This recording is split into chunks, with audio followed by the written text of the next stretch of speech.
ক্রিকেটারদের পাশাপাশি এভাবে ক্রিকেটারদের পরিবারের সদস্যদেরকেও জানানো হয়েছে শুভকামনা। কলম্বোয় বাংলাদেশ দল যখন এসে পৌঁছেছে তখন তাদের পরিবারের সদস্যরা তাদের সাথেই সেখানে উপস্থিত ছিলেন।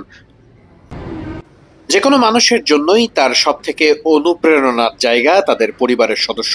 আর ক্রিকেটাররা যখন লম্বা এই সফরে পরিবারের সদস্যদের পাশে পাচ্ছেন তখন নিশ্চিত করেই সেটা বাড়তি অনুপ্রেরণা দিচ্ছে ক্রিকেটারদের।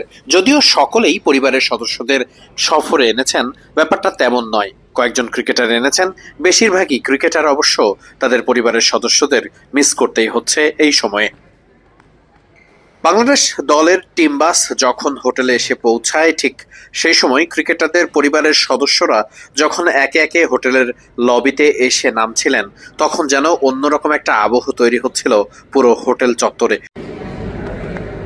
ক্রিকেটাররা খুব স্বাভাবিকভাবেই শুধু নিজেদের জন্যই ব্যস্ত থাকছেন না, ব্যস্ত থাকছেন পরিবারকে নিয়েও।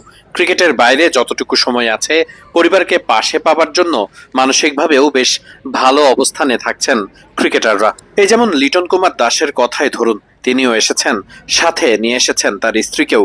স্ত্রী আর সন্তানকে সবসময় পাশে পাওয়াতে লিটন দাস নিশ্চিত করেই মানসিকভাবে কিছুটা হলেও স্বস্তিতে থাকতে পারছেন। আর সেটার বেশ বড় ছাপ পড়ার সম্ভাবনা থাকে বাংলাদেশের পারফরম্যান্সেও। টিম হোটেলে নেমে বাংলাদেশ জাতীয় দলের ক্রিকেটারদের অনেক কিছুই কাজ থাকে। সে সময় রুম অ্যালোকেশন থেকে শুরু করে হোটেলের বিভিন্ন নিয়ম কানুন সবকিছু বুঝে নেওয়ার ব্যাপার থাকে, ম্যানেজমেন্টের অনেক কাজ থাকে। সে কাজগুলো সম্পন্ন করে ক্রিকেটাররা বের হয়ে পড়েন খাবারের উদ্দেশ্যে। খুব স্বাভাবিকভাবেই আজকের দিনটা একটু শহরটা ঘুরে দেখারও হয়তোবা সুযোগ পাবেন ক্রিকেটাররা। আশেপাশেই একটু ক্যাজুয়ালি হাঁটার জন্য আমরা মুশফিককে দেখেছি আম্পায়ারদেরকেও।